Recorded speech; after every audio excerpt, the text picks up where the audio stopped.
There are people who are born with open doors, and then there are those who must carve their own with bleeding hands. Tyrese Gibson was the latter. Long before the world knew him as a chart-topping singer, blockbuster actor, or motivational voice, he was simply a kid from Watts, Los Angeles, growing up in an environment that tested faith daily. His father left early. His mother worked tirelessly to raise 4 children, and the noise of sirens outside their window became the soundtrack of his childhood. For many, that noise would have been a lullaby of defeat. For Tyrese, it became the rhythm of determination. He has often said that his neighborhood taught him hunger, the kind that can't be satisfied with food, the kind that only purpose can feed. When you grow up with nothing, you learn early that survival is an art form, and he became its student. School was never just about grades for him. It was a training ground for confidence. He stuttered, he felt invisible, and yet somewhere inside that shy boy lived a performer aching to be heard. His mother told him, "Use your voice. Don't hide it." That advice became prophecy. At 14, he started singing on street corners, buses, and in local competitions. People stopped, not because he was polished, but because he was pure.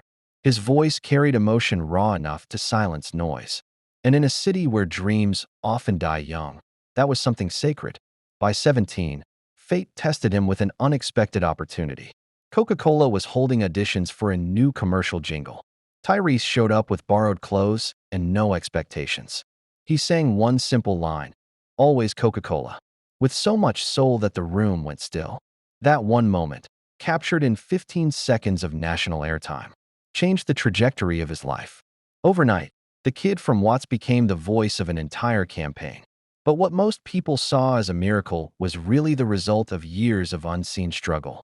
He had been rejected dozens of times before that call. He had been laughed at, overlooked, and told to get a real job. Yet every no built muscle in his mind, a kind of spiritual endurance that would carry him far beyond that commercial. The money from that first gig wasn't much, but it was a seed. He saved it, kept hustling, and kept singing anywhere that would let him. Soon RCA Records noticed. When they offered him a deal, he didn't walk in with arrogance. He walked in with gratitude. In 1998, his debut album, Tyrese, dropped, and the single Sweet Lady climbed the charts. The boy from the bus stop was now an R&B star. But even as the applause grew louder, he kept reminding himself of where he came from. He'd visit Watts, talk to kids who were still trapped in the same cycles he had escaped, and tell them, "Your circumstances are not your conclusion.